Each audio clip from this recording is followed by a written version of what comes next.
ஓடி விளையாடு ஓய்ந்திருக்கலாகாது. அதுக்கு தான் சூப்பர் சரவணா ஸ்டோர்ஸ்ல சம்மருக்கு ஆடைகள் வாங்கும் போது அவுட்டோர் கேம்ஸ் ஃப்ரீ.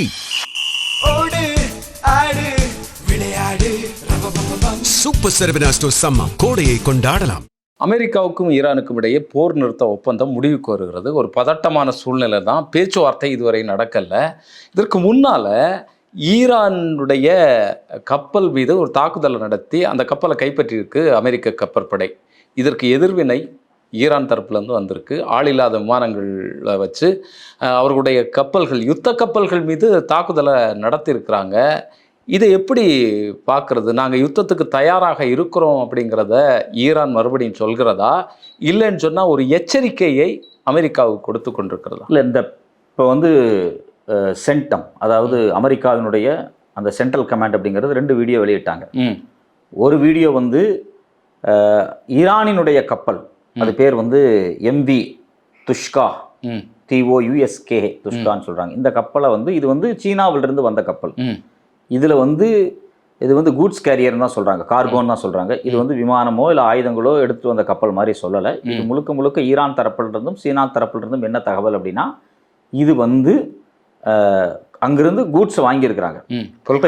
ஆமாம். இப்போ இந்த கப்பல் எங்கே போகணும் அப்படின்னா, சீனாவிலிருந்து இந்திய பெருங்கடல் வழியாக அரபிக்கடல் நீங்கள் அந்த ஸ்ட்ரெய்ட் ஆஃப் ஹார்முஸை கடந்து ஈரான் துறைமுகத்துக்குள்ள போகணும். இப்ப சர்வதேச கடல் பகுதியில இருந்து ஈரான் கடல் பகுதிக்குள்ள வருது பாத்தீங்களா, இதை வர விடாம அவங்க தடுக்கிறாங்க. இப்ப நம்ம அமெரிக்க கப்பல் ஒட்டுமொத்தமா ஈரானை சுத்தி தான் நின்றுகிட்டு இருக்கு, சீஸ் பண்ணி தான் இருக்காங்க. பிரச்சனையா அதுதான். பேச்சுவார்த்தை ஒரு முடிவுக்கு வர்ற மாதிரி இருந்துச்சு. பேச்சுவார்த்தை முடிவுக்கு வருது அப்படின்னா என்ன அர்த்தம்னா, அந்த கடல் பகுதியிலிருந்து, ஈரானை சுத்தி இருக்கக்கூடிய கடல் பகுதியிலிருந்து அமெரிக்கா தங்களுடைய படைகளை, கப்பல் படைகளை வாபஸ் பின்வாங்கணும். ஆனா இவங்க பின் வாங்கல. இடையில பாத்தீங்கன்னா ஈரான் ஸ்டேட் ஆஃப் ஹார்முஸ் நாங்க திறக்கிறேன்னு சொன்னாங்க. திறந்தா நீங்க போயிடுன்னு சொன்னாங்க. இல்ல பேச்சுவார்த்தை முடிகிற வரைக்கும் நான் போக மாட்டேன் அப்படின்னு திரும்பவும் கப்பலை கொண்டு வந்து நிறுத்தியது, முன்னகர்த்தியது அமெரிக்கா. அதனாலதான் திருப்பியும் ஈரான் மூடிட்டாங்க ஸ்டேட் ஆஃப். ஒரு ஒப்பந்தத்திற்கு நீங்க பணியணும், பணியலைன்னா ஒரு பேச்சுவார்த்தை நடத்தி கையெழுத்து ஆன பிறகுதான் நாங்க இந்த உங்களுடைய துறைமுகங்களை விட்டு நகர்வோம் அப்படின்னு சொன்னாங்க. சென்டம் தாக்குது. அவங்களுடைய கப்பல் பாத்தீங்க அப்படின்னா நேரடியாகவே இந்த எம்பி துஷாக் மேல அதனுடைய என்ஜின் பகுதியில் ஒரு பெரிய தாக்குதல் நடத்துறாங்க. இதை செஞ்சது யாருன்னா அமெரிக்காவினுடைய USS ஸ்ப்ரொனான்ஸ் அப்படிங்கக்கூடிய ஒரு கப்பல். இந்த கப்பல் அந்த தாக்குதலை பண்ணுது. அதுக்கு பிறகு அதுவும் அந்த வீடியோ வெளியே வருது. அதுக்கு பிறகு USS திருப்போலி, ஜப்பான்ல இருந்து கொண்டு வந்த அமெரிக்காவினுடைய கப்பல், அந்த கப்பல்ல இருந்து ஹெலிகாப்டர் ஃபோர்ஸ் போய் எங்க இந்த ஈரானுடைய கார்கோ மேல நின்று எட்டி குதிச்சு, அங்கிருந்து குதிச்சு உள்ள போய் கப்பலை கடத்திட்டாங்க. அவங்க கட்டுப்பாட்டுக்குள்ள கொண்டு. ஆமா, லிட்டரலா இது ஈரான் தரப்பு என்ன சொல்றாங்கன்னா, இது கடல் கொள்ளையர்கள் செய்யக்கூடிய வேலை. ஆமா, இது ஒரு கடல் கொள்ளையர். ஒருத்தன நாட்டுக்கு கப்பல் வருது, அவன் அரிசி வரும், பருப்பு வரும், என்ன வேணாலும் வரும், நீ அதை எப்படி போய் கடத்துவ? அமெரிக்காவினுடைய செனட்டர் நிக்கி ஒரு அதிர்ச்சிக்குரிய செய்தியை சொல்லியிருக்கிறாங்க. சீனாவிலிருந்து ஏவுகணைகளை தயாரிக்கக்கூடிய ரசாயனங்கள் இதில் இருந்தது அப்படிங்கிற ஒரு செய்தியை சொல்லுங்க. இது உண்மையா அப்படிங்கிற கேள்விகள் எழும்புது. இல்லை, வழக்கமாக ஏவுகணைகளை தயாரிக்கக்கூடிய சாலிட் ஃபியூல்ஸாக இருந்தாலும் சரி, லிக்விட் ஃபியூல்ஸாக இருந்தாலும் சரி, பெரும்பாலும் சீனா ஈரானுக்கு இறக்குமதி செய்கிறாங்க. அதில் மாற்றம் இல்லை. அதில் அவங்க ஏற்றுமதி செய்கிறாங்க, இறக்குமதி பண்ணிக்கிறாங்க. ஈரான் இறக்குமதி பண்ணுறாங்க, அதில் மாற்றுக்கிறதே கிடையாது. ஆனால் இந்த கப்பலில் உண்மையிலேயே ஏவுகணைகளுக்கான கெமிக்கல்ஸ் வந்துச்சா அப்படின்னு ஒரு கேள்வி இருக்கு. 2வது முக்கியமான விஷயம் என்னன்னா, ஏவுகணைகளுக்கு பயன்படுத்துறதா சொல்லி சில கெமிக்கல்ஸ் அனுப்புறாங்க இல்லையா, அந்த கெமிக்கல் ஏவுகணைகளுக்கு மட்டும் பயன்படுத்த வேண்டிய அவசியம் கிடையாது. அது உரம் தயாரிக்கிறதுல இருந்து வேற தயாரிப்புகளுக்கு, பெட்ரோ கெமிக்கல் இண்டஸ்ட்ரீஸ்க்கு அவங்களுக்கு தேவைப்படுது, அது கூட அவங்க பயன்படுத்தலாம். அதெல்லாம் எந்த மாற்று கருத்துமே கிடையாது. ஸோ அப்போ ஏதோ ஒரு வகையில் ஈரானின் மீது ஒரு சார்ஜை ஃபிக்ஸ் பண்றாங்க. சைனாவை மையமா வச்சு சைனா இப்படி பண்ணுது. சைனா ஆயுதம் கொடுக்குது, மாற்றே இல்லை. சைனா மேன்பேட்ஸ் கொடுத்தது நேற்று கூட நம்ம ஒரு வீடியோவில் பேசணும். துர்க்மெனிஸ்தான் வழியா மேன்பேட்ஸை கொண்டு வராங்க. அது இல்லாமல் சைனாவினுடைய சேட்டலைட்டை ஈரான் வாங்கியிருக்கிறாங்க. சைனாவினுடைய உளவு கப்பல்கள் ஈரானுக்காக உளவு பார்க்குது. அதெல்லாம் உண்மைதான், அதெல்லாம் மாற்றுக்கிறதே கிடையாது. இதுல கெமிக்கல்ஸ் இருக்கு அப்படின்னா வீடியோ காட்சிகள் வெளியிடுங்க. வீடியோ காட்சிகள் இது வரைக்கும் வெளியிடவே இல்லை. எல்லாமே ஃபுல்லா மறைச்சு வச்சிருக்கிறாங்க. ஈரானுடைய தரப்புல இருந்து அன்னைக்கே எச்சரிச்சாங்க. யார் அப்படின்னா, ஈரானுடைய ஆர்ம்டு ஃபோர்ஸஸ் அஃபீஷியலா ஒரு ஸ்டேட்மெண்ட் கொடுத்தாங்க. soon respond to and retaliate against this armed piracy. இந்த ராணுவ கடத்தல் பைரசி கடல் கொள்ளைக்கு எதிராக நாங்கள் ரெட்டிலேட் பண்ணுவோம்னு சொன்னாங்க. அதன் அடிப்படையில் ட்ரோன் வச்சு அதுக்கு அடிச்சிருக்கிறாங்க கப்பலை.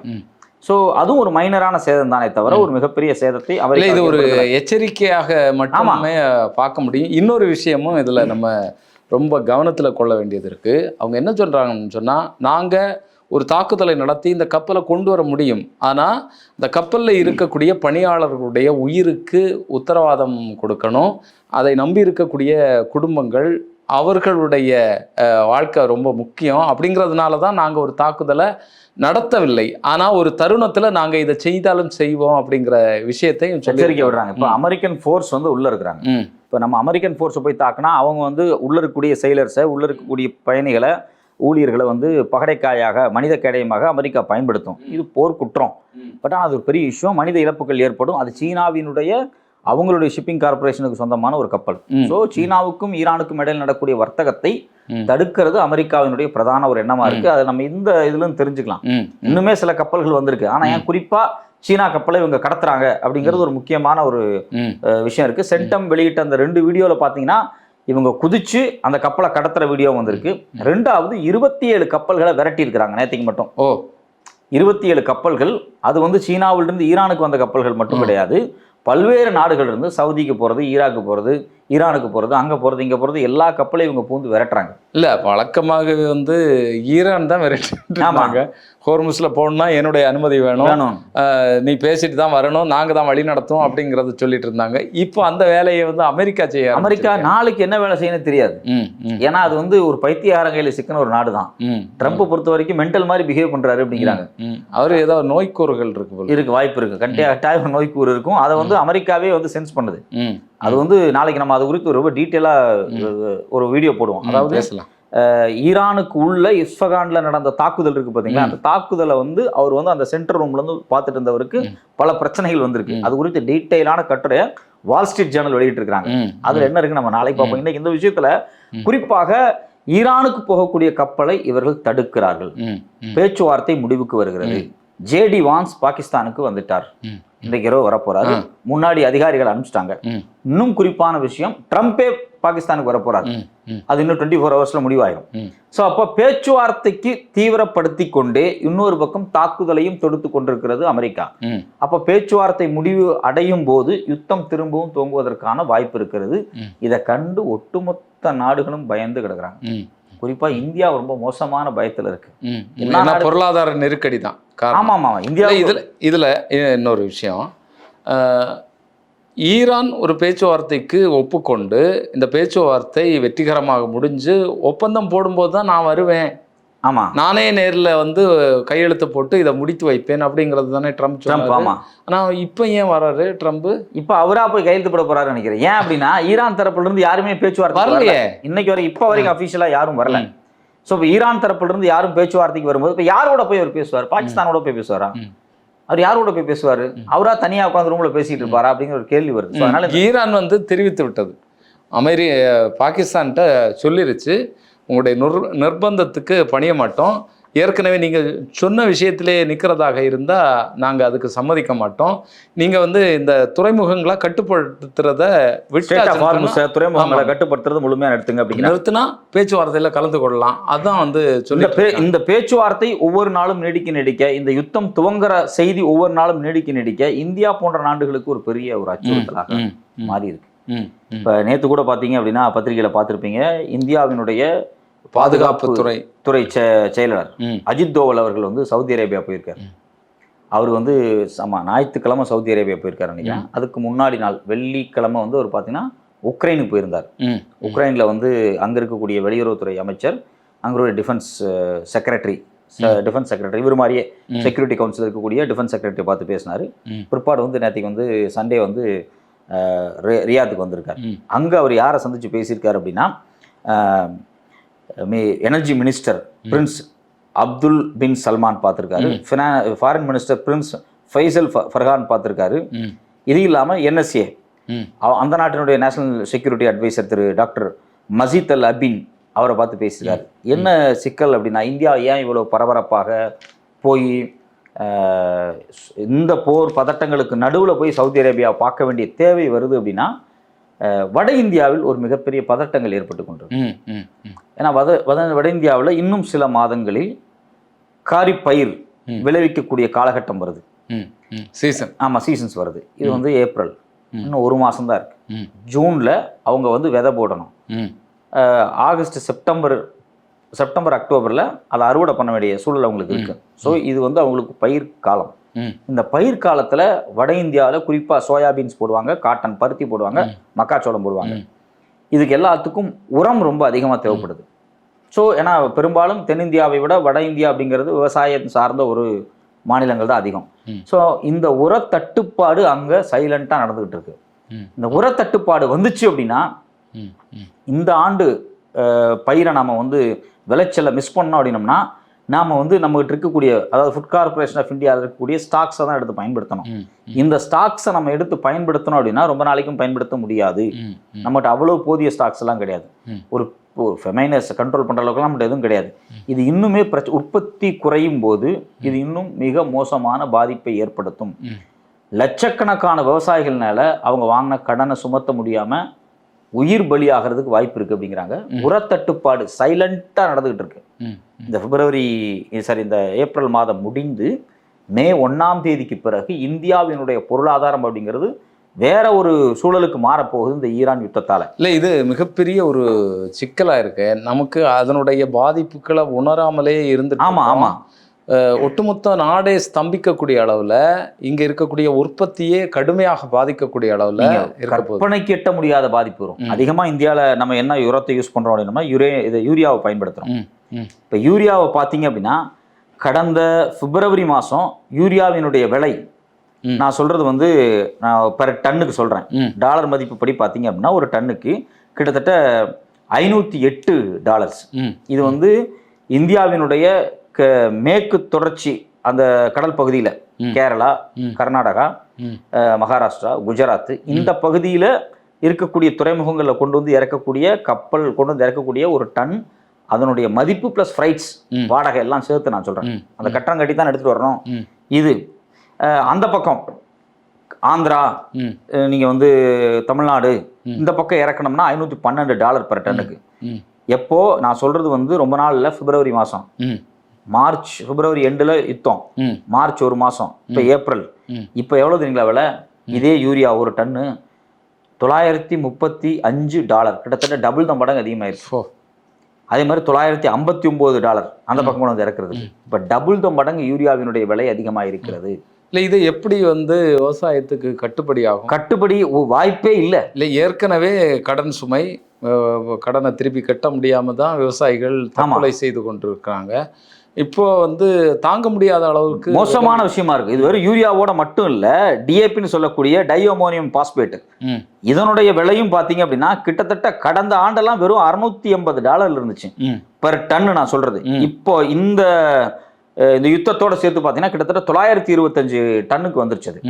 இது இப்போ ரீசெண்டாக குஜராத் இருக்கக்கூடிய ஸ்டேட் ஃபெர்டிலைசர் அண்ட் கெமிக்கல்ஸ் அப்படிங்கக்கூடிய நிறுவனம் டெண்டர் போட்டு அதை எடுத்து வாங்கினாங்க.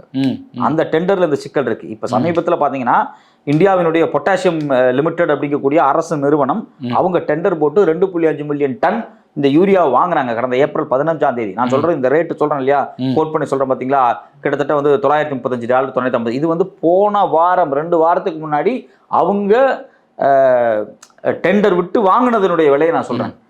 ஸோ இது இன்னும் ஒரு 15-20 நாள், ஒரு மாசம் கிடைக்கும் போது இது வந்து $1200 கூட தாண்டறதுக்கு வாய்ப்பு இருக்கு.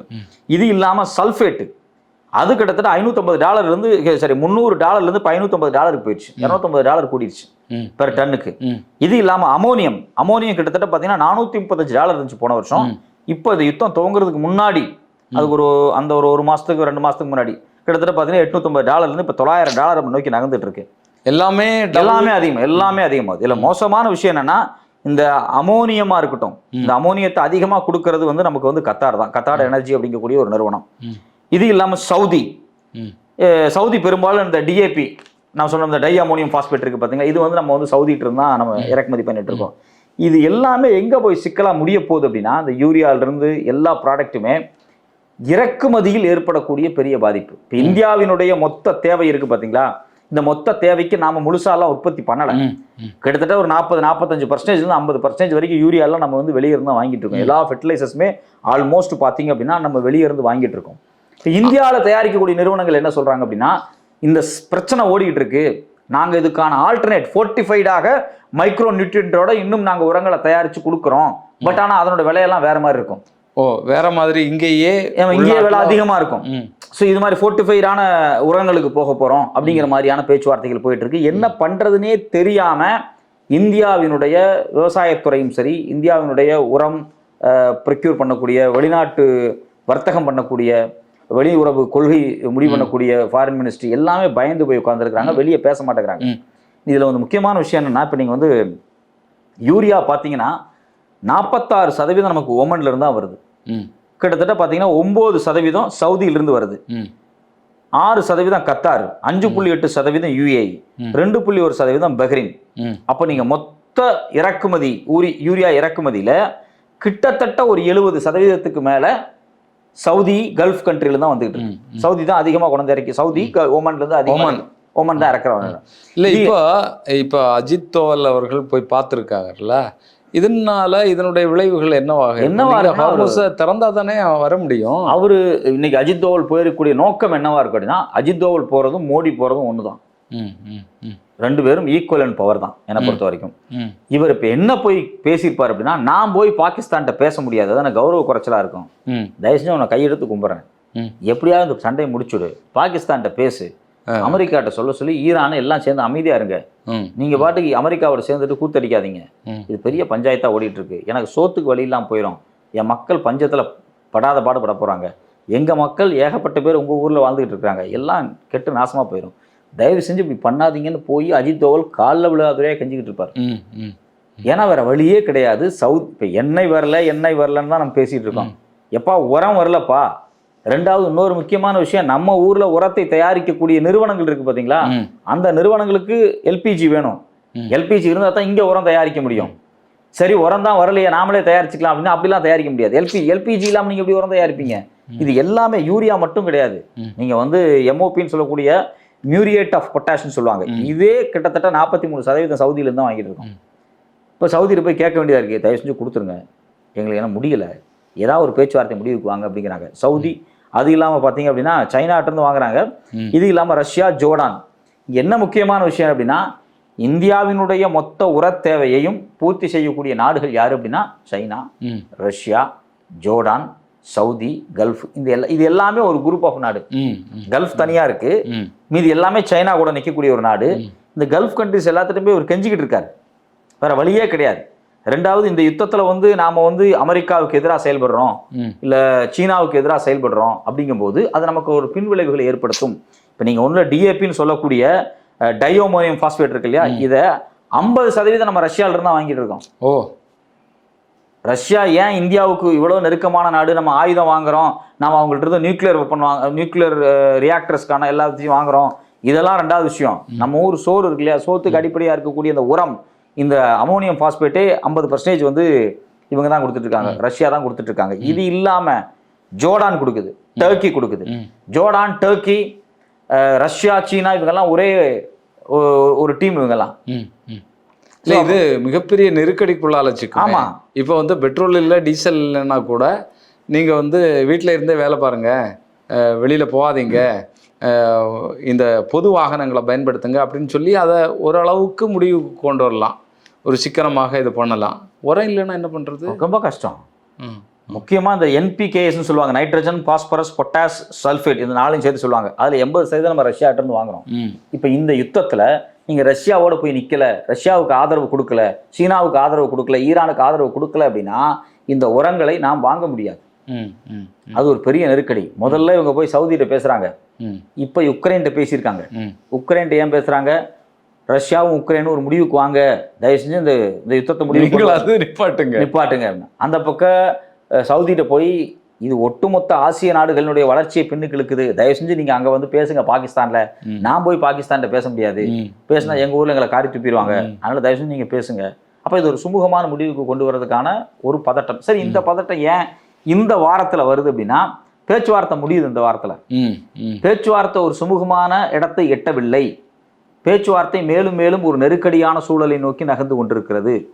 குறிப்பாக ஈரானினுடைய கப்பலை அமெரிக்கா தாக்கியதற்கு பிறகு இது இன்னுமே சீரியஸான கண்டிஷனுக்கு போகுது. அப்போ இப்போ இருக்கக்கூடிய சூழலில் பார்த்தீங்கன்னா இந்த யுத்தம் இன்னொரு 2-3 மாதத்துக்கு நிற்கும் அப்படிங்கிற சாத்தியமே இல்லை. இப்போ இப்படி சாத்தியம் இல்லாத நேரத்தில் யார் பாதிக்கப்பட போறா நேரடியா அப்படின்னா இந்தியா மாதிரியான நாடுகள் தான். பாவப்பட்ட இந்தியா என்ன சொல்லும் அப்படின்னா, நான் ஏதோ உணவு தயாரிச்சு நான் மட்டுமா தின்னுக்கிட்டு இருக்கேன், உங்களுக்கு தானே கொடுக்குறேன், சவுதிக்கு தானே கொடுக்குறேன், ஓமனுக்கு தான் கொடுக்குறேன், கத்தாருக்கு தான் கொடுக்குறேன், எங்களுடைய உணவுப் பொருட்களை நாங்கள் தான் ஏற்றுமதி பண்ணிட்டு இருக்கோம், தயவு செஞ்சு புரிஞ்சுக்குங்க, எங்களுக்கு வந்து இந்த பிரச்சனையெல்லாம் சால்வ் ஆகணும், எங்களுக்கு பெட்ரோல் டீசல் அதெல்லாம் ஒரு பக்கம், இன்னொரு பக்கம் அடிப்படை சோத்துக்கு பிரச்சனை, இந்த சோத்துக்கான பிரச்சனை இப்போ நம்ம பயிர் விதை இந்த அடுத்த மாதம் இன்னும் 1 மாதம் தான் இருக்கு இடையில, இந்த விளைச்சலை வட இந்தியாவில் சோயாபீன்ஸுக்கும் பருத்திக்கும் அவங்க செய்யலை அப்படின்னா இதனுடைய பாதிப்பு அடுத்த 1 ஆண்டு 2 ஆண்டுகளுக்கு இருக்கும். பாதிப்பு மட்டும் இல்ல, இன்னொன்னு வந்து இங்க இருக்கக்கூடிய ஆளக்கூடிய அரசுகளை அது பாதிக்கும், நேரடியா பாதிக்கும். நேரடியாக 2029 தேர்தல் 27, 28 2 ஆண்டுகள் தான் இருக்கு. இந்த 2 ஆண்டுகளுமே இந்த பஞ்சத்தினுடைய எதிரொலி வரும், உணவு தட்டுப்பாட்டினுடைய எதிரொலி வரும். அதனால உணவுப் பொருட்கள் விலை அதிகமாகும், எண்ணெய் வித்துக்கள் விலை அதிகமாகும், வீட்டுக்கு பயன்படுத்தக்கூடிய சமையல் எண்ணெய் விலை அதிகமாகும். இன்னொரு பக்கம் எல்பிஜி தட்டுப்பாடு இருக்கு பாத்தீங்களா, அது இயல்பாவே இன்னொரு விலை அதிகத்தை ஏற்படுத்தும். என்ன சொல்றாங்க அப்படின்னா, இன்னைக்கு வாங்கிட்டு இருக்கக்கூடிய 100 ரூபாய் பெட்ரோல் 150 ரூபாய்க்கு கூட மாறதுக்கு வாய்ப்பு இருக்குன்னு 1 மாதத்துல அப்படிங்கிறாங்க. இந்த யுத்தம் நீடிச்சதுன்னா அப்போ பெட்ரோல் விலையே 50% கூடுது அப்படின்னா அரிசி பருப்புல இருந்து எண்ணெய்ல இருந்து பஸ் டிக்கெட்ல இருந்து எல்லாமே விலை கூடும்போது மோடி அரசாங்கம் இந்தியாவில் தொடராது அப்படிங்கிறத விட பெரும் புரட்சி வந்துடும். அதுக்கான ஒரு சின்ன எடுத்துக்காட்டு உத்தரப்பிரதேசத்துல கடந்த 2 நாட்களாக அங்க சில கலவரங்கள் நடந்துகிட்டு இருக்கு. ஸோ அந்த விவசாயிகளா? ஆமா, விவசாயிகள் கிடையாது, லேபர் இஷ்யூஸ் வந்துகிட்டு இருக்கு. லேபர் இப்ப நிறைய இடத்துல வேலையை வந்து லேபர்ஸ் வந்து கட் பண்றாங்க பாத்தீங்களா, அதுல சில இஷ்யூஸ் ஓடிட்டு இருக்கு, அது வந்து உள்ள மைக்ரோ லெவல்ல ரிஃப்ளெக்ட் ஆயிட்டு இருக்கு. இப்படிப்பட்ட பிரச்சனைகள் வட இந்தியாவில் பெரிய கலவரத்தை உருவாக்கும். ஏன்னா தென்னிந்தியாவாவது பர்ச்சேசிங் பவர்ல வலுவா இருக்கு, ஒரு பொருளை வாங்கிவிட முடியும். ஆனால் வட இந்தியாவில் வாங்க முடியாத அளவுக்கு நெருக்கடி இருக்கு. இது பர்ச்சேசிங் பவர் இஷ்யூ உருவாச்சு அப்படின்னா வட இந்தியாவில் ஒரு பெரும் புரட்சி, ஒரு பெரும் போராட்டம் வந்து நீங்க வந்து நம்ம வெளிநாடுகளில் புரட்சி நடந்து ஜனாதிபதி அடிச்சு துரத்துறாங்க, பங்களாதேஷ்ல வந்து அந்த நாட்டினுடைய ஜனாதிபதி பிரதமர் அடிச்சு துரத்துறாங்கலாம் பேசுறோம் இல்லையா, அது மாதிரியான ஒரு நிலைமை, ஒரு போர்ச்சூழல் இந்தியாவில் கூட வருவதற்கு வாய்ப்பு இருக்கிறது. நீங்க ராமனை காமிச்சு சமாளிச்சிடலாம், இல்ல கிருஷ்ணர் காமிச்சு சமாளிச்சிடலாம், ராமகிருஷ்ணன்லாம் இருப்பான், எனக்கு சோறு இருக்காது அப்படின்னு சொல்லி மக்கள் இறங்கிடுவாங்க. ஸோ அதனால இந்த பிரச்சனையை யூகிக்கணும். அதனாலதான் இந்தியாவும் வேக வேகமா அஜித் தோவல் ஓடுறாரு, உக்ரைனுக்கு ஓடுறாரு, ஏதோ ஒன்று பண்ணிடணும் அப்படின்னு பாக்குறாங்க. ஸோ இது ஒரு பெரிய இஷ்யூ தான். உரம் வெளிநாட்டு இறக்குமதியை நம்பி இருக்கக்கூடிய முக்கியமான ஒரு நாடு இந்தியா. நம்ம நாட்டினுடைய 50-60% லேபர்ஸ் விவசாயிகள், பெரும்பாலான மக்கள் உணவு உற்பத்தியில் ஈடுபடக்கூடியவங்க, பால் உற்பத்தியில் ஈடுபடக்கூடியவங்க, அவங்க எல்லாமே உள்நாட்டு சந்தையை நம்பி தான் நம்ம இருந்துகிட்டு இருக்கோம். வெளிநாட்டு இறக்குமதிங்கிறது பண்ணலாம், பட் ஆனால் அது இந்திய விவசாயத்தையே மறுபடியும் ஒரு பெரும் பஞ்சத்துக்கு அழிவு கொண்டு போய் விட்டுரும். ஸோ அதனால ஒரு பெரிய இஷ்யூ ஓடிக்கிட்டு இருக்கு, உள்ள திரைமறைவில் நடந்துட்டு இருக்கு. எப்போ இது வெடிக்குன்னு தெரியாது, பொறுத்திருந்து பார்ப்போம். அடுத்தடுத்து இந்த யுத்தம் நின்னால் இந்திய விவசாயிகளும் இந்திய மக்களும் பஞ்சத்திலிருந்து தப்பிக்கலாம். எல்லாம் ரொம்ப கஷ்டம், ரொம்ப மோசமாக தான் இருக்கு நிலைமை. வரக்கூடிய நாட்களில் எல்லாம் நடக்கு அப்படிங்கிறத பார்ப்போம்.